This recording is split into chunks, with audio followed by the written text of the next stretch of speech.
Šta je otac? Molim vas, recite otac šta je. Da li je otac tata ili sudija za prekršaje? Mene otac stalno ispituje i želi ovo i ono da čuje. I kad sam u školu pošla i kad sam iz škole došla. I zašto je ovo ovako i zašto je ono onako. I zašto je ovo ovde, zašto ono nije onde.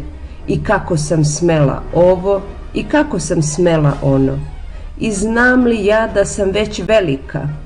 I znam li ja da nisam više mala. Znam li ja šta je karakter tvrđi od čelika. I znam li ja pošto je šnala. I zašto nisam mislila i kako nisam pazila. I šta sam opet zgazila. I kako, zašto. I smem li i smem li. I znam li. Pa zato pitam otac šta je. Da li je otac tata ili sudija za prekršaje?